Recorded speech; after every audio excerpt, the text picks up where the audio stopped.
Süslü balo gecesiydi. Artık birine güvenmemin zamanının geldiğine karar vermiştim. Şimdiye kadar hep tek başıma oynamıştım ve oldukça keyif de almıştım. Ama şimdi, aniden her şey değişmişti. Kendi yargıma güvenemez olmuştum. İlk kez yalnızlık ve ıssızlık hissi içime sızdı. Hala çingene elbisemi üzerimde, yatağımın kenarında oturdum ve durumu değerlendirdim. Önce Albay Reis'i düşündüm. Beni seviyor gibiydi. Nazik olurdu, bundan emindim. Aptal da değildi. Ama düşündükçe tereddüt ettim. Etkileyici bir kişiliği vardı. Tüm meseleyi elimden alabilirdi. Oysa bu, benim gizemimdi. Başka nedenler de vardı. Pek itiraf etmek istemesem de. Albay Reis'e güvenmek tavsiye edilmezdi. Sonra Bayan Blair'i düşündüm. O da bana nazik davranmıştı. Kendimi şu inançla kandırmadım, bu gerçekten bir şey ifade ediyordu. Muhtemelen sadece o anki bir kapristi. Yine de, ilgisini çekmek bendeydi. Hayatın sıradan hislerini yaşamış bir kadındı. Ona olağanüstü bir şey sunmayı teklif edebilirdim. Ve onu seviyordum, rahat tavrını, duygusallıktan uzak oluşunu, her türlü duygudan bağımsızlığını beğeniyordum. Kararımı vermiştim. Onu hemen aramaya karar verdim. Henüz yatmamış olurdu. Ama sonra fark ettim ki, kulübesinin numarasını bilmiyordum. Gece hostesi muhtemelen bilirdi. Zili çaldım. Kısa bir bekleyişin ardından bir adam açtı. İstediğim bilgiyi verdi. Bayan Blair'in kabini 71 numaraydı. Zile geç cevap verdiği için özür diledi, tüm kulübelerle kendisinin ilgilenmesi gerektiğini açıkladı. "Peki hostes nerede?" diye sordum. "Hepsi saat 10'da görevden çıkıyor." "Hayır, gece hostesini kastediyorum." "Gece hostesi yok, hanımefendi." Ama geçen gece biri geldi. Saat 1'e doğru. "Rüya görüyor olmalısınız, hanımefendi." Ondan sonra görevde hostes yoktu. Çekilip gitti. Ben de bu bilgiyi sindirmeye çalıştım. Kulübeme gelen kadın kimdi? 22'sinin gecesi. Yüzüm ciddileşti, bilinmeyen düşmanlarımın kurnazlığını ve cesaretini kavradıkça. Sonra kendimi toparladım, kendi kulübemden çıktım ve Bayan Blair'in kapısını çaldım. "Kim o?" diye seslendi içeriden. "Benim, Anne Bedingfield." "Ah, gel içeri, çingene kız." Girdim. Her yerde dağınık giysiler vardı. Bayan Blair'in üzerinde ise şimdiye kadar gördüğüm en güzel kimonolardan biri vardı. Her şey turuncu, altın ve siyahtı, bakmak ağzımı sulandırdı. "Bayan Blair," dedim aniden, "size hayatımın hikayesini anlatmak istiyorum. Tabii çok geç değilse ve sıkılmayacaksanız." "Hiç de değil. Yatmaya gitmekten hep nefret ederim," dedi Bayan Blair, yüzü hoş bir gülümsemeyle kırışarak. "Ve hayatının hikayesini duymayı çok isterim. Çok sıra dışı bir yaratıksın, çingene kız." Başka kimse gece saat 1'de kapıma gelip hayat hikayesini anlatmayı düşünmezdi. Özellikle de haftalarca merakımı görmezden geldikten sonra. Buna alışkın değilim. Oldukça taze bir yenilikti. "Kanepeye otur ve ruhunu rahatlat." Ona her şeyi anlattım. Tüm ayrıntılara özen gösterdim. Biraz zaman aldı. Bitirdiğimde derin bir iç çekti. Ama beklediğimi söylemedi. Bunun yerine bana baktı, hafifçe güldü ve dedi. "Anne, biliyor musun ki çok sıra dışı bir kızsın? Hiç mi tereddüt etmedin?" "Tereddüt mü?" diye şaşkınlıkla sordum. "Evet, endişeler, çekinceler, tereddütler. Her şeyden önce, neredeyse hiç paran yok. Paran bittiğinde ne yapacaksın? Yabancı bir ülkede, parasız. Oraya gelene kadar bununla uğraşmanın ne anlamı var? Hala bolca param var. Bayan Fleming'in bana verdiği 25 sterlin neredeyse sağlamdı, bir de dün süpürmeden 15 sterlin daha kazandım. 40 sterlinim var. Bu çok para, çok para, aman tanrım," diye mırıldandı Bayan Blair. "Ben yapamazdım, anne. Elimde bolca cesaret olsa bile, cebimde birkaç sterlinle, nereye gittiğimi bilmeden yola çıkamazdım." "Ama işin eğlencesi tam da bu," diye bağırdım, tamamen uyarılmış halde. İnsana inanılmaz bir macera hissi veriyor. Bana baktı, başını birkaç kez salladı ve güldü. "Şanslı anne. Dünyada senin gibi hissedebilen çok az insan var." "Peki," dedim sabırsızca, "tüm bunlar hakkında ne düşünüyorsunuz, Bayan Blair?" "Bence şimdiye kadar duyduğum en heyecan verici şey. Öncelikle, bana Bayan Blair demeyi bırakacaksın. Susan çok daha iyi. Kabul mü?" "Bayılırım, Susan. Aferin. Şimdi işe girelim. Sirius'tasın sekreterinden bahsediyorsun. O uzun suratlı Paget değil, öbürü. Bıçaklanan ve kulübene sığınan adamı tanımışsın." Başımı salladım. Bu bize Sirius'tası işe bağlayan iki nokta veriyor. Kadın onun evinde öldürüldü ve gizli bir saatte bıçaklanan sekreteri. Sir Östace'den şüphelenmiyorum ama bunların hepsi tesadüf olamaz. Bir bağlantı var bir yerde, farkında olmasa bile. Bir de o tuhaf hostes meselesi var, diye düşünceli bir şekilde devam etti. Nasıl biriydi? Neredeyse fark etmemiştim. Çok heyecanlıydım, çok gergindim ve bir hostes tam bir antiklimaks gibiydi. Ama, evet, yüzünün tanıdık geldiğini düşündüm. Gemide onu daha önce görmüş olmalıydım. Yüzü sana tanıdık geliyordu, dedi Susan. Erkek olmadığından emin misin? Çok uzundu, diye itiraf ettim. Sir Eustace değil, Bay Paget de değil. Dur bir dakika. Bir kağıt parçası kapıp hızla çizmeye başladı. Sonucu başını bir yana eğerek inceledi. Rahip Edward Chichester'ın gayet iyi bir benzeri. Şimdi şuna bak. Kağıdı bana uzattı. O senin hostes miydi? Evet. Susan, ne kadar zekisin. Hafif bir el hareketiyle iltifatı geçiştirdi. O Chichester yaratığından hep şüphelenirdim. Kahve fincanını nasıl düşürdüğünü hatırlıyor musun? Geçen gün Cripen'den söz ederken nasıl sapasarı kesildi? Ve 17 numaralı kabini almaya çalışmıştı. Evet, şimdiye kadar her şey uyuyor. Peki gece 1'de o kulübede ne olması gerekiyordu? Sekreterin bıçaklanması değil. Bunu belirli bir saate, belirli bir yere bağlamanın anlamı olmazdı. Hayır, bir tür randevu olmalıydı. Ve birisi onu bıçakladığında o da yoldaydı. Peki bu randevu kiminleydi? Seninle değil kesinlikle. Belki Chichester'la ya da Paget'le. Pek olası görünmüyor, diye itiraz ettim. Birbirlerini her an görebiliyorlardı. İkimiz de 1-2 dakika sessiz kaldık. Sonra Susan başka bir yöne döndü. Kabinde gizli bir şey olabilir mi? Bu daha olası, diye kabul ettim. Ertesi sabah eşyalarımın yağmalanmasını açıklar. Ama orada gizli hiçbir şey yoktu, eminim. Genç adam bir önceki gece çekmeceye bir şey bırakmış olamaz mıydı? Onu görürdüm. Ya aradığınız değerli kağıt parçasıydı? Olabilir, ama oldukça anlamsız görünüyor. Sadece bir saat ve bir randevuydu ve ikisi de o zaman geçmişti. Susan başını salladı. Tabii ki öyle. Hayır, sorun kağıt değildi. Bu arada, yanında var mı? Görmek isterim. Kağıdı bir delil olarak yanımda getirmiştim, ona verdim. Dikkatle inceledi, kaşlarını çattı. 17'nin ardından bir nokta var, neden birin ardından nokta yok? Bir boşluk var, diye belirttim. Evet, bir boşluk var ama. Birden ayağa kalktı. Kağıdı ışığa olabildiğince yakın tuttu. Tavrında bastırılmış bir heyecan vardı. Anne, bu bir nokta değil. Bu gazetedeki bir kusur. Görüyor musun? O yüzden görmezden gelmelisin onu ve sadece boşluklara bakmalısın. Boşluklara. Ben de kalkmış, yanında duruyordum. Rakamları yeniden okudum. Görüyor musun? Dedi Susan. Aynı, ama tam değil. Saat hala 1'i gösteriyor ve 22'si, ama burası 71. Kabin, benim kulübem, anne. Birbirimize baktık. Yeni keşfin verdiği coşkuyla o kadar büyülenmiştik ki tüm gizemi çözdüğümüzü sanıyorduk. Sonra birden yere çakıldım. Ama Susan, 22'sinde gece 1'i burada hiçbir şey olmadı.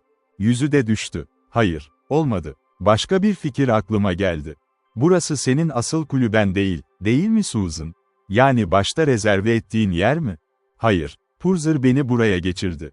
Acaba yola çıkmadan önce biri için rezerve edilmişti, ama gelmeyen biri. Bunu öğrenebiliriz. Öğrenmemize gerek yok, çingene kız, diye bağırdı Susan. Biliyorum zaten, görevli bana bundan söz etmişti. Kabin, Bayan Gray adına rezerve edilmişti. Ama görünüşe göre Bayan Gray sadece bir takma addı. Ünlü Madame Nadina'nınkiydi. O ünlü bir Rus dansçı, biliyorsun. Londra'da hiç görünmedi ama Paris ona deli döndü. Savaş boyunca harika bir başarı yakaladı orada. Tamamen kötü biri ama son derece çekici. Purser ona yetişemediği için içtenlikle üzgün olduğunu belirtmişti. Albay Reis de onun hakkında çok şey anlattı bana. Paris'te garip söylentiler varmış onunla ilgili. Casusluktan şüphelenilmiş ama hiçbir şey kanıtlanamamış. Ben Albay Reis'in tam da bu yüzden orada olduğunu tercih ederim. Çok ilginç şeyler anlattı. Alman kökenli olmayan, düzenli organize bir çeteymiş bu. Başı her zaman, albay, diye anılırmış. İngiliz olduğu düşünülürmüş ama kimliği hakkında hiçbir ipucu alınamamış. Ama önemli bir uluslararası dolandırıcılar örgütünü yönettiğinden şüphe yok. Soygunlar, casusluk, saldırılar, Hepsini üstlenmiş. Ve genellikle masum birini ceza ödemek için günah keçisi olarak kullanmış. Şeytani derecede zeki biri olmalı. Kadın ajanları kullanmış ama onun üzerinden gidecek hiçbir şey bulamamışlar. Evet anne, doğru yoldayız. Nadina, bu işe karışmış tam da o tür bir kadın.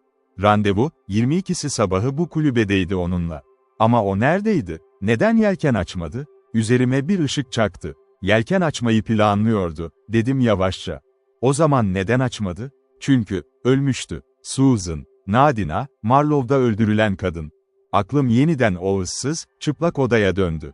Ve o tanımlanamaz tehdit ve kötülük hissi yeniden üstüme çöktü. Onunla birlikte, düşen kalemin ve film rulolarının keşfinin anısı da geldi. Bir dizi film ve yakın zamanda alınan bir not. Film rulosunu nereden duymuştum ve neden bu düşünceyi Bayan Blair'le ilişkilendiriyordum? Birden ona doğru atıldım, heyecandan neredeyse titriyordum. Filmleriniz, ventilatör üzerinden size geçirilenler. 22, sinde değil miydi? Kaybetilenler mi? Aynı olduklarını nereden biliyorsunuz? Neden biri onları size bu şekilde geri versin, gecenin ortasında? Bu çılgınca bir fikir. Hayır, onlar bir mesajdı. Filmler sarı teneke kutudan çıkarılmış ve içine başka bir şey konmuştu. Hala var mı? Kullanmış olabilirim. Hayır, işte burada. Yatağın yanındaki askıya atmıştım, hatırlıyorum. Bana uzattı. Tropiklere yönelik sıkıca kapatılmış, sıradan yuvarlak bir teneke silindir gibiydi. Titreyen ellerimle aldım. Ama bunu yaparken bile kalbim çarpıyordu. Olması gerekenden belirgin şekilde daha ağırdı. Parmaklarım titreyerek yapışkanlı bantı soydum.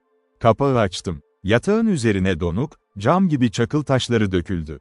Taşlar, dedim, çok hayal kırıklığıyla. Taşlar mı? Diye bağırdı Susan. Sesindeki çınlama beni uyandırdı.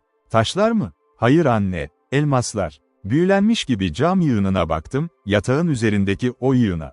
Bir tane aldım ama ağırlığına rağmen, kırık bir şişe parçası da olabilirdi. Emin misin, Susan? Evet canım. Ham elmasları çok gördüm, şüphe duymam mümkün değil. Üstelik güzeller, anne, bazıları benzersiz, söylemeliyim. Bunların bir tarihi var. Bu gece duyduğumuz tarih, diye bağırdım. Yani, Albay Reis'in hikayesi. Bu tesadüf olamaz. Onu bir amaç için anlattı. Etkisini görmek için mi demek istiyorsun? Başımı salladım. Sir Eustace üzerindeki etkiyi mi? Evet. Ama bunu söylerken bile içimden bir şüphe geçti. Sir Eustace mi test ediliyordu, yoksa hikaye benim iyiliğim için mi söylenmişti? O önceki geceye ait o kasıtlı, heyecanlı, izlenimini hatırladım. Nedense, Albay Reis şüpheliydi benim gözümde. Ama o bu işe nasıl karışıyordu? Olası bir bağlantısı ne olabilirdi? Albay Reis kim, diye sordum. Bu gerçekten zor bir soru, dedi Susan. Büyük av avcısı olarak iyi biliniyordu. Bu gece duyduğunuz üzere Sir Lawrence Eartsley'nin uzak bir kuzeniymiş. Bu yolculuğa kadar onu hiç tanımamıştım. Afrika'ya sık sık gidip gelir. Gizli servis işleri yaptığı genel bir kanı var. Doğru mu, bilmiyorum. Ama kesinlikle oldukça gizemli bir yaratık. Sir Lawrence Eartsley'nin varisi olarak epey para kazanmış olmalı. Sevgili anne, o hareket etmeli. Bil bakalım, o senin için harika bir eş olur. Gemideyken ona yaklaşamam ki, dedim gülerek. Ah, bu evli kadınlar. Benim çekimim var, diye mırıldandı Susan rahatça. Ve herkes biliyor ki ben Clarence'a kesinlikle bağlıyım. Kocam, biliyorsun. Güvenli ve hoş bir adanmışlıkla sevişmek için evli olmak çok elverişli. Senin gibi biriyle evli olmak Clarence için çok güzel olmalı. Yaşamak için giyiyorum. Yine de her zaman Dışişleri Bakanlığı'na kaçabiliyor, orada gözlüğü burnundan düşse de büyük bir koltukta uyuyabiliyor. Biz reis hakkında bildiklerini anlatması için ona telgraf çekebiliriz. Telgraf çekmeyi çok seviyorum. Clarence'ı da çok sinir ediyor. Her zaman bir mektubun da işe yarayacağını söyler. Sanmıyorum. Ama bize her şeyi anlatmazdı zaten. Gizli tutmayı çok sever. İşte bu yüzden onunla uzun süredir yaşamak çok zor. Ama tahminlerimize devam edelim. Albay Reis'in sana çok ilgi duyduğundan eminim, anne. Ona birkaç kez o uzak gözlerinden bak ve iş tamamlanır. Gemideki herkes ilgileniyor. Başka yapacak bir şey yok. Evlenmek istemiyorum. Değil mi? Dedi Susan. Neden olmasın? Ben evli olmayı seviyorum. Hatta Clarence ile bile. Onun umursamaz tavrını küçümsemedim. Bilmek istediğim şu, dedim kararlıca. Albay Reis'in bununla ne ilgisi var? O da bir yerde bu işin içinde. Hikayeyi sadece şans eseri anlattığını düşünmüyor musun? Hayır, dedim kararlıca. Hepimizi yakından izliyordu. Hatırlıyor musun? Bazı elmaslar kurtarılmıştı, hepsi değil. Belki eksik olanlar bunlardır. Ya da belki. Belki ne? Doğrudan cevap vermedim. Bilmek isterim, dedim, diğer genç adamı. Örtsley değil ama, adı neydi? Lucas. Artık bu işin üzerine biraz ışık düşürüyoruz. Bütün bu insanların peşinde olduğu elmaslar bunlar. Kahverengi takım elbiseli adamın Nadine'yi öldürmesi, elmasları ele geçirmek içindi. Onu öldürmedi, dedim sertçe. Tabii ki öldürdü. Başka kim yapabilirdi ki? Bilmiyorum. Ama onu öldürmediğinden eminim. Eve 3 dakika sonra girdi ve çarşaf gibi bembeyaz çıktı. Çünkü onu ölü buldu. Ama başka kimse girmedi. O zaman katil zaten içerideydi ya da başka bir yoldan girdi. Kulübeden geçmek zorunda değil, duvarın üzerinden tırmanmış olabilir. Susan bana keskin bir bakış attı. Kahverengi takım elbiseli adam, diye düşündü. Kim acaba? Her neyse, o tamamen bir doktor gibi bir karakter. Makyajını çıkarmaya zamanı olurdu ve kadını Marlow'a kadar takip edebilirdi. Carton orada buluşacaktı onunla. İkisinin de aynı evi görmek için randevusu vardı. Ve karşılaşmalarının tesadüfmüş gibi görünmesi için o karmaşık önlemleri aldılar. Takip edildiğinden şüphelenmiş olmalıydı. Yine de, Carton gölgecisinin, kahverengi takım elbiseli adam, olduğunu anladığında, şok o kadar büyüktü ki kafasını tamamen kaybetti ve raylardan geri adım attı. Bunların hepsi oldukça açık, sence de öyle değil mi anne? Cevap vermedim. Evet öyleydi. Kağıt ölü adamındı ve kaçarken düşürmüştü. Sonra kadını Marlow'a kadar izledi. Oradan ayrıldığında, onu öldürdüğünde, ya da senin dediğine göre, onu ölü bulduğunda, nereye gitti? Yine sessiz kaldım. Şimdi merak ediyorum, dedi Susan düşünceli bir şekilde. Sir Eustace Pedler'ı sekreteri olarak işe almaya ikna etmiş olabilir mi? Bu, İngiltere'den güvenle çıkmak ve gözlerden kaybolmak için eşsiz bir fırsat olurdu. Peki Sir Eustace'ı nasıl ikna etti? Görünüşe göre üzerinde bir etkisi vardı. Ya da Paget üzerinde, diye düşündüm, farkında olmadan. Paget'i sevmiyorsun gibi görünüyor, anne. Sir Eustace onu çok yetenekli ve çalışkan bir genç olarak nitelendiriyor. Ve gerçekten, bildiğimiz kadarıyla ona karşı da olabilir. Her neyse, tahminlerime devam edeyim. Ryburn, kahverengi takım elbiseli adam. Düşürdüğü kağıdı okumuştu. Dolayısıyla aldatılmış biri olarak, 22'si sabahı saat 1'de 17 numaralı kabine ulaşmaya çalışıyordu. Daha önce Paget aracılığıyla kulübeye sahip olmayı da denemişti. Birinin onu bıçakladığı yer. Kim, diye araya girdim. Chichester. Evet, hepsi uyuyor. Lord Nasby'e telgraf çek, kahverengi takım elbiseli adamı bulduğumuzu söyle ve servet kazanıldı, anne. Gözden kaçırdığın birkaç şey var. Hangi şeyler? Ryburn'un bir yara izi olduğunu biliyorum. Ama bir yara izi kolayca taklit edilebilir. Doğru boy ve yapıda. Scotland Yard'da bir kafanın tanımı neydi? Titredim. Susan iyi eğitimli, çok okumuş bir kadındı. Ama antropolojinin teknik terimleriyle konuşmasını dua ederek istemedim. Dolikosefalik, dedim hafifçe. Susan şüpheli bir ifade taktı. Hepsi bu muydu? Evet, uzun kafalı demek. Genişliği uzunluğunun %75'inin altında olan bir kafa, diye akıcı bir şekilde açıkladım. Kısa bir duraklama oldu. Yeniden rahatça nefes almaya başladığım anda Susan aniden şöyle dedi. Tam tersi nedir? Ne demek istiyorsun, tam tersi? Ama tam tersi olmalı. Genişliği uzunluğunun %75'inden fazla olan kafalar için ne denir? Brakisefalik, diye isteksizce mırıldandım.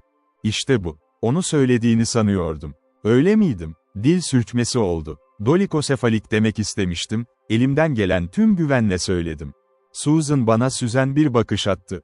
Sonra güldü. Çok iyi yalan söylüyorsun, çingene kız. Ama bu zaman kazandırır. Ve şimdi bana her şeyi anlatırsan başını belaya sokarsın. Anlatacak bir şey yok, dedim isteksizce. Değil mi? Dedi Susan nazikçe. Sessizlik. Sanırım söylemem gerekecek, dedim yavaşça. Bundan utanmıyorum. Başına gelen bir şeyden utanılamaz ki. O da öyle oldu. Evet, iğrenç, kaba ve nankör. Ama bunu anladığımı düşünüyorum. Zincirlenmiş bir köpek gibi, kötü muamele görürse, herkesi ısırır. İşte o da buydu. Acı ve hırlama. Neden umursadığımı bilmiyorum. Ama evet, umursuyorum. Çok umursuyorum. Onu görmek bile hayatımı alt üst etti. Onu seviyorum. Onu istiyorum. Onu bulana kadar Afrika'nın her yerini yalın ayak dolaşırım ve onun bana değer vermesini sağlarım. Onun için ölürüm. Onun için çalışırım, ona köle olurum. Onun için çalarım, hatta yalvarırım ya da ödünç alırım. İşte, artık biliyorsun. Susan uzun süre bana baktı. Pek İngiliz değilsin, çingene kız, dedi sonunda. Sende duygusal bir şey yok. Bu kadar pratik ve bu kadar tutkulu olan biriyle daha önce hiç karşılaşmamıştım. Böyle birine asla önem vermezdim, şükür ki benim için. Ama yine de seni kıskanıyorum, çingene kız. Bir şeye gerçekten önem verebilmek. Çoğu insan bunu yapamıyor. Ama o küçük doktorun için ne yazık, adamım, onunla evlenmedi. Evde yüksek patlayıcı tutmaktan keyif alan biri gibi hiç de görünmüyor. Yani Lord Nasby'ye telgraf olmayacak mı? Başımı salladım. Ama yine de masum olduğuna inanıyor musun? Masum insanların da asılabileceğine inanıyorum. Evet. Ama sevgili anne, gerçeklerle yüzleşebilirsin. Söylediklerine rağmen, belki o kadını gerçekten öldürmüş olabilir. Hayır, dedim. Öldürmedi. İşte bu his. Hayır, his değil. O onu öldürmüş olabilirdi. Belki bu niyetle takip etmişti onu oraya. Ama siyah bir ip alıp boğmazdı onu. Eğer öldürseydi, çıplak elleriyle boğardı. Susan hafifçe titredi. Gözleri takdirle daraldı. Anne, bu genç adamı neden bu kadar çekici bulduğunu anlamaya başlıyorum.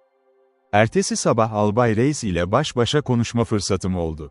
Süpürme açık artırması yeni bitmişti ve güvertede birlikte yürüyorduk. Çingene bu sabah nasıl? Toprak ve karavan özlemi? Başımı salladım. Deniz bu kadar güzel davranıyor ki, sonsuza kadar üzerinde kalmak istiyorum. Ne coşku! Bu sabah ne kadar güzel, değil mi? Korkulukların üzerinden birlikte eğildik. Süslü bir sessizlik vardı. Deniz sanki yağlanmış gibiydi. Üzerinde büyük renk lekeleri vardı. Mavi, soluk yeşil, zümrüt, mor ve derin turuncu. Kübist bir tablo gibi. Zaman zaman gümüş bir parıltıyla uçan balık görünüyordu. Hava nemli ve sıcaktı, neredeyse yapışkandı. Nefes almak parfümlü bir okşama gibiydi.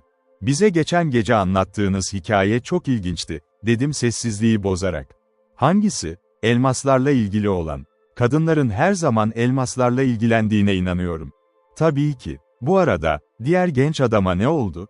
İkisi olduğunu söylediniz. Genç Lucas mı? Tabii ki, davayı birini diğersiz sürdüremezlerdi. Bu yüzden o da kurtuldu. Ve sonunda ne oldu ona? Bilen var mı? Albay Reis doğrudan denize bakıyordu. Yüzü maske kadar ifadesizdi. Ama sorularımı beğenmediğini hissettim. Yine de kolayca yanıtladı. Savaşa gitti ve cesurca dövüştü.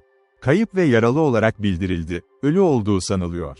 Bu bana bilmek istediğimi söylemişti. Daha fazlasına gerek yoktu. Ama Albay Reis'in ne kadar şey bildiğini her zamankinden çok merak ettim. Bu işte oynadığı rol beni şaşırtıyordu. O gece görevliyle de bir görüşme ayarladım. Küçük bir maddi teşvikle, onu konuşturmak zor olmadı. Hanımefendi korkmadı, değil mi hanımefendi? Zararsız bir şaka gibi görünüyor. Bir bahis, anlayabildiğim kadarıyla. Her şeyi yavaş yavaş ondan çıkardım. Cape Town'dan İngiltere'ye yolculukta bir yolcu, ona bir film rulosu vermiş. Talimat açıktı, 22 Ocak'ta, çıkış yolculuğunda, gece saat 1'de 71 numaralı kabindeki ranzaya bırakılacaktı. O kabinde bir hanımefendi kalıyordu ve bu iş bir bahse dönüştürülmüştü. Görevlinin bu işlemin bir parçası olması karşılığında cömertçe ödeme aldığını anladım. Hanımefendinin adı söylenmemişti. Tabii ki, Bayan Blair doğrudan 71 numaralı kabine girmiş ve görevliyle konuşmuştu. Bu yüzden adam onu söz konusu kişi olarak hiç düşünmemişti. İşlemi ayarlayan yolcunun adı ve tarifi ise, tüpte öldürülen adamla birebir örtüşüyordu. Karton, yani bir gizem çözülmüştü. Ve elmaslar, açıkça tüm durumun anahtarıydı. Kilmorden'daki son günler çok hızlı geçer gibiydi. Cape Town'a yaklaştıkça, gelecekteki planlarımı dikkatle değerlendirmek zorunda kaldım. Gözetlemek istediğim çok insan vardı. Bay Chichester, Sir Eustace ve sekreteri, ve evet, Albay Reis de. Ne yapmalıydım? Doğal olarak dikkatimi ilk çeken Chichester'dı. Sir Eustace ve Bay Paget'i şüpheli karakterler listesinden neredeyse çıkaracaktım, ta ki tesadüfi bir sohbet, zihnimdeki şüpheleri yeniden canlandırana dek. Bay Paget'in Floransa anılınca anlaşılmaz biçimde etkilendiğini unutmamıştım. Son akşam gemide hepimiz güvertede oturuyorduk. Sir Eustace sekreterine tamamen masum bir soru soruyordu. Ne olduğunu tam hatırlamıyorum. İtalya'daki demiryolu gecikmeleriyle ilgili bir şeydi. Ama hemen fark ettim ki Bay Paget, daha önce dikkatimi çeken aynı huzursuzluğu sergiliyordu. Sir Eustace, Bayan Blair'i dans etmeye davet ettiğinde, ben hızla sekreterin yanındaki sandalyeye geçtim. Meselenin dibine inmeye kararlıydım. Her zaman İtalya'ya gitmeyi özlemişimdir, dedim. Özellikle Floransa'ya. Çok hoşunuza gitmiştir değil mi? Gerçekten öyle, Bayan Bedingfield. Affederseniz, Sir Eustace'in bazı yazışmaları var ki. Onu ceketinin kolundan sıkıca yakaladım. Ah, kaçmamalısınız, diye ağladım, yaşlı dul aksanımla. Eminim Sir Eustace sizi beni yalnız bırakmanızı istemez, konuşacak kimse yok ki. Floransa hakkında konuşmak istemiyormuşsunuz gibi görünüyor. Ah, Bay Paget, sanırım gizli bir sırrınız var. Hala kolundan tutuyordum ve ani bir irkilme hissettim. Hiç de öyle değil, Bayan Bedingfield, hiç de öyle değil, dedi ciddiyetle. Size her şeyi anlatmaktan çok memnun olurum. Ama gerçekten bazı kablolar var. Ah, Bay Paget, ne ince bir numara. Sir Eustace'e söyleyeceğim. Daha ileri gidemedim. Yeniden sıçradı. Adamın siniri berbat durumdaydı. Ne bilmek istiyorsunuz? Tonundaki çaresiz teslimiyeti içimden gülerek karşıladım. Ah, her şeyi, tablolar, zeytin ağaçları. Biraz da şaşırarak durakladım. İtalyanca konuşuyor musunuz sanırım, diye sürdürdüm. Maalesef tek kelime yok. Ama tabii, otel görevlileri, hamallar ve rehberler var. Evet, tabii, diye hızla devam ettim. Ve en sevdiğiniz tablo hangisi?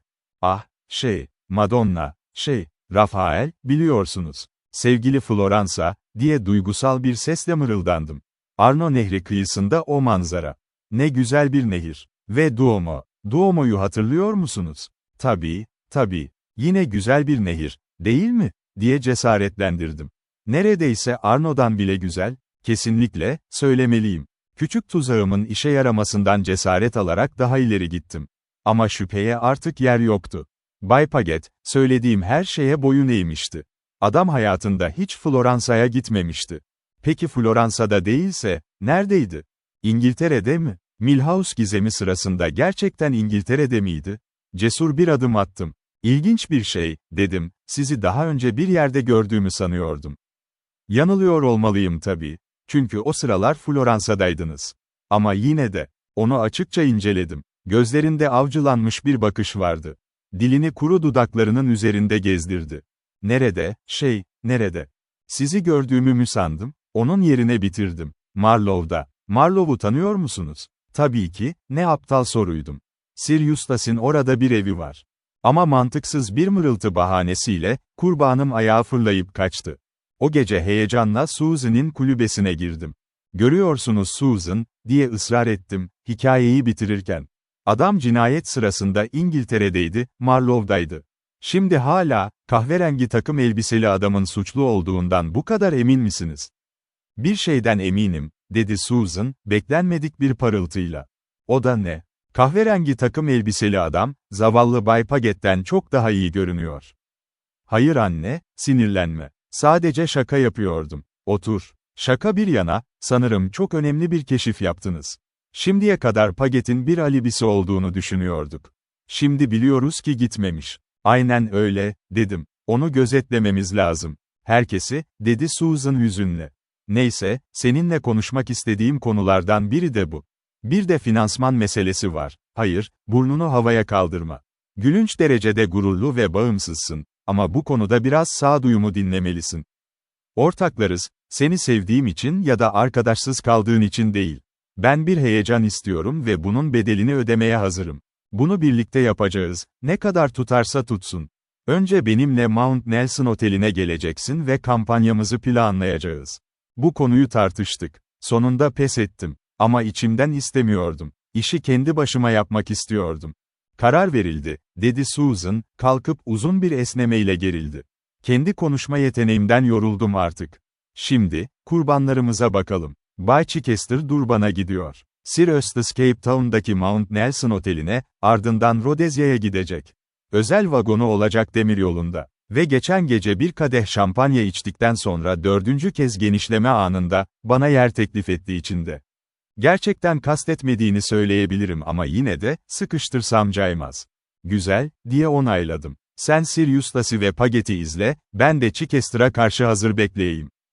Peki ya Albay Reis? Susan bana tuhaf bir bakış attı. Anne, şüphelenmiyorsun ki. Evet, biliyorum. Herkesten şüpheleniyorum. En olası kişiyi ararken bile etrafa bakıyorum. Albay Reis de Rhodesya'ya gidiyor, dedi Susan düşünceli. Sir Eustace onu da davet edebilir. Bunu başarabilirsin. Her şeyi başarabilirsin. Tereyağını seviyorum, diye mırıldandı Susan. Susan'ın yeteneklerini en iyi şekilde kullanacağı anlaşmasıyla ayrıldık. Yatacak kadar heyecanlı değildim. Gece yine gemideydi. Yarın sabah erken saatlerde Table Bay'de olacaktım. Güverteye çıktım. Esinti taze ve serindi. Tekne dalgalı denizde hafifçe sallanıyordu.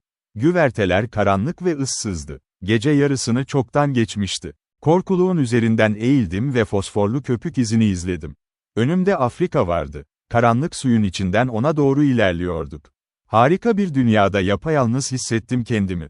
Garip bir huzura sarılmış halde duruyordum orada. Zamanı umursamadan, bir rüyaya dalmış gibi. Ve aniden, tuhaf, içgüdüsel bir tehlike sezgisi geldi. Hiçbir şey duymamıştım. Ama içgüdüsel olarak döndüm. Arkamda gölgeli bir form belirmişti. Döndüm, fırladım. Bir el boğazımı sıktı, çığlık atmama fırsat bile vermeden. Umutsuzca savaştım ama hiç şansım yoktu. Boğazımdaki tutuştan yarı bayılır haldeyim. Ama ısırdım, tutundum ve tırmaladım, kadınlara özgü tüm yollarla. Adam beni hem bağırmaktan alıkoymak, hem de konumunu korumak zorundaydı. Eğer başarılı olsaydı, beni fark ettirmeden denize atmak kolay olurdu. Köpek balıkları gerisini hallederdi. Ne kadar savaşsam da, gücümün tükendiğini hissediyordum. Sessizlik. Saldırgan da hissetti bunu. Tüm gücünü ortaya koydu. Ve sonra, sessiz ayaklarla koşarak, sessizce, başka bir gölge katıldı. Tek bir yumruğuyla rakibimi gönderdi, başı güverteye çarptı. Serbest bırakıldım. Hasta ve titreyerek korkuluğa yaslandım. Kurtarıcım hızla bana döndü. Yaralandın mı? Tonunda vahşi bir şey vardı. Bana zarar vermeye cesaret edene yönelik açık bir tehdit. Daha o konuşmadan önce bile tanıdım onu. O benim adamdı. Yara izli adam. Ama dikkati o tek anlığına bana yönelmişti ve bu, düşmüş düşman için yeterliydi. Bir anda ayağa fırlayıp güverteye koştu. Ryburn yemin ederek peşine düştü. Bir şeyleri kaçırmaktan her zaman nefret ederim. Ben de kovalamacaya katıldım, berbat bir üçüncü olarak. Güvertede sancak tarafına geçtik. Orada, salon kapısının yanında, adam yığılmış halde yatıyordu. Ryburn üzerine eğilmişti. "Yine mi vurdun?" diye nefes nefese sordum. "Gerek yoktu," diye kasvetli bir sesle yanıtladı. Kapının yanında çökmüş halde buldum. Sahte mi yoksa gerçek mi, yakında göreceğiz. Ve kimin olduğunu da. Kalbi hızla atarak yaklaştım. Hemen fark ettim ki saldırganım Chichester'dan çok daha büyük bir adamdı. Zaten Chichester zayıf bir yaratıktı. Acil bir durumda bıçak kullanabilirdi belki, ama çıplak elleriyle bu kadar gücü olmazdı. Ryburn bir kibrit yaktı. İkimiz de öne eğildik. Adam Guy Paget'ti. Ryburn bu keşif karşısında tamamen şaşkın görünüyordu. "Paget," diye mırıldandı. "Aman tanrım, Paget." Hafif bir üstünlük hissettim. "Şaşırmış gibisin." "Evet," dedi ağır bir sesle. Hiç şüphelenmemiştim. Aniden bana döndü. "Ya sen, değil misin? Saldırdığında onu tanıdın mı?" "Hayır, tanımadım." Yine de çok şaşırmadım. Bana şüpheli baktı. "Sen bu işin nereden içindesin? Ve ne kadar biliyorsun?" Güldüm. "Oldukça iyi bir anlaşma." "Vay, Lucas." Kolumu yakaladı. Bilinçsiz gücüyle tutuş beni ürpertti. "Bu ismi nereden aldın?" diye boğuk bir sesle sordu. "Senin değil mi?" diye tatlılıkla sordum. "Yoksa, kahverengi takım elbiseli adam olarak anılmayı mı tercih ediyorsun?" Bu onu yerinde saydırdı. Kolumu bıraktı, bir iki adım geri çekildi. "Sen kız mısın, cadı mısın?" diye nefes aldı. "Ben bir arkadaşım." Ona bir adım yaklaştım. "Bir kez yardım teklif ettim. Yeniden teklif ediyorum. Kabul eder misin?" Cevabının sertliği beni şaşırttı. "Hayır. Seninle ya da herhangi bir kadınla hiçbir şey yapmam. Elinden geleni yap." Daha önce olduğu gibi, içimde öfke kabarıyordu. "Belki," dedim, "ne kadar güçlü bir konumda olduğumu fark etmiyorsundur. Kaptana bir kelime. "Söyle," diye alaycı bir şekilde yanıtladı. Sonra hızla öne adım attı ve bir şeyleri fark ederken, "Şu an benim elimde olduğunu da fark ettinden mi? Seni şöyle boğazından tutabilirdim." Hızlı bir hareketle eylemi söze dönüştürdü. İki elinin boğazımda birleştiğini hissettim, hafif bir baskıyla. "İşte böyle," ve hayatını vererek. Sonra da, buradaki bilinçsiz arkadaşım gibi ama daha başarılı bir şekilde, cesedini köpek balıklarına atardım. "Buna ne dersin?" Hiçbir şey söylemedim. Güldüm. Ama tehlikenin gerçek olduğunu biliyordum. O an benden nefret ediyordu. Ama tehlikeyi sevdiğimi de biliyordum. Onun ellerini boğazımda hissetmeyi sevdiğimi. Ve bu anı hayatımın başka hiçbir anıyla değiştirmezdim. Kısa bir kahkaha atarak bıraktı beni. "Adın ne?" diye aniden sordu. "Anne Bedingfield." "Seni korkutan hiçbir şey yok mu, Anne Bedingfield?" "Ah, evet," dedim, içimde hissettiğimden çok daha sakin bir sesle. Eşek arıları, alaycı kadınlar, çok genç erkekler, hamam böcekleri ve küstah mağaza görevlileri. Aynı kısa kahkahayı attı. Sonra ayaklarıyla baygın Paget'i yokladı. "Bu adamla ne yapacağız? Denize mi atalım?" diye umursamazca sordu. "İstersen," diye aynı sakinlikle yanıtladım. "Kalpten, kan ve içgüdülerine hayranım, Bayan Bedingfield. Ama onu iyileşmesi için serbest bırakacağız." Ciddi şekilde yaralanmadı. "İkinci bir cinayetten korktuğunu görüyorum," dedim tatlılıkla. "İkinci bir cinayet mi?" Gerçekten şaşkın görünüyordu. "Marlow'daki kadın," diye hatırlattım, sözlerimin etkisini yakından izleyerek. Yüzünde kasvetli, çirkin bir ifade belirdi. Varlığımı unutmuş gibiydi. "Onu öldürmüş olabilirim," dedi. "Bazen, onu öldürmek istediğimi düşünüyorum." İçimden vahşi bir duygu dalgası geçti. O ölü kadına karşı bir nefret, o an önümde olsaydı ben de onu öldürebilirdim. Çünkü o bir zamanlar sevilmiş olmalıydı, sevmiş olmalıydı, böyle hissetmiş olmalıydı. Kendimi kontrol ettim ve normal sesimle konuştum. "Söylenecek her şeyi söylemiş gibiyiz, hariç, iyi geceler. İyi geceler ve hoşça kal, Bayan Bedingfield." "Hoşça kal, Bay Lucas." Yine isme irkildi. Yaklaştı. "Neden böyle diyorsun? Yani, au revoir, gibi." "Çünkü tekrar karşılaşacağımızı düşünüyorum. Elimden gelirse olmaz." Tonu ne kadar vurgulu olsa da, beni hiç rahatsız etmedi. Aksine, içimde gizli bir memnuniyet kaplandım. "Yine de," dedim ciddiyetle, "sanırım karşılaşacağız." "Neden?" Başımı salladım. Bu hissi söze dökmek mümkün değildi. "Seni bir daha asla görmek istemiyorum," dedi, aniden ve şiddetle. Çok kaba bir şeydi. Ama sadece hafifçe güldüm ve karanlığa süzüldüm. Peşimden adım seslerini duydum, sonra durdu. Güvertede bir kelime yankılandı. "Sanırım, cadı," diyordu.